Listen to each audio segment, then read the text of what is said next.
नमस्कार. न्यूज आणि बरंच काही मध्ये आपलं सगळ्यांचं स्वागत आहे. पुण्यातील एक घटना ज्यामुळे पुणे हादरलं.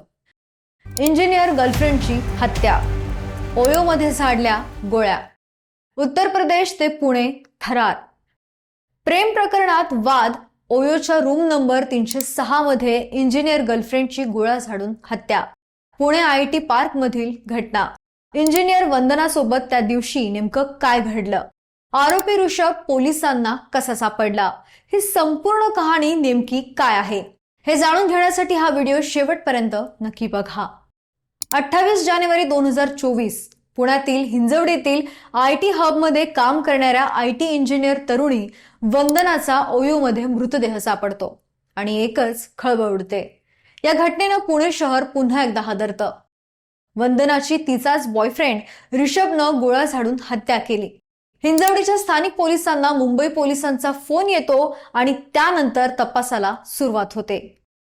ऋषभ निगम आणि वंदना द्विवेदी हे दोघं मूळचे लखनौचे. गेली 10 वर्षे हे दोघं रिलेशनशिपमध्ये होती.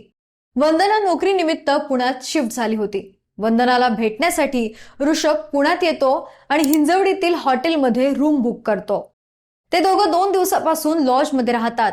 दोघांमध्ये लॉंग डिस्टन्स रिलेशनशिप होतं, त्यामुळे संवाद आपोआपच कमी होतो आणि त्यातूनच ऋषभच्या डोक्यात संशयाचं भूत येतं आणि त्या संशयातूनच तो वंदनावर गोळ्या झाडतो. इथे एक धक्कादायक बाब म्हणजे ऋषभच्या मित्रांनाही असंच केलं होतं. त्यानंही त्याच्या गर्लफ्रेंडची हीच अवस्था केली होती. त्यानं आपल्या गर्लफ्रेंडला संपवण्यासाठी ज्या बंदुकीचा वापर केला होता तीच बंदूक त्यानं ऋषभला दिली आणि मित्राच्याच पावलांवर पाऊल टाकत ऋषभनंही वंदनाचा तसाच अंत केला. वंदनाची हत्या करून ऋषभ मुंबईच्या दिशेनं पसार झाला.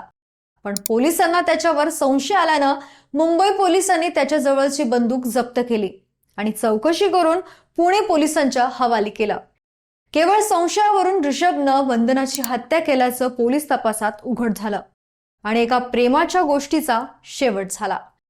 बरं, तुम्हाला अशा या वाढत्या गुन्हेगारीबद्दल काय वाटतंय हे आम्हाला कमेंट बॉक्समध्ये नक्की कळवा. व्हिडिओला लाईक करा, शेअर करा आणि जर तुम्ही या चॅनलवर नवीन असाल तर चॅनलला सबस्क्राईब करायला विसरू नका. धन्यवाद.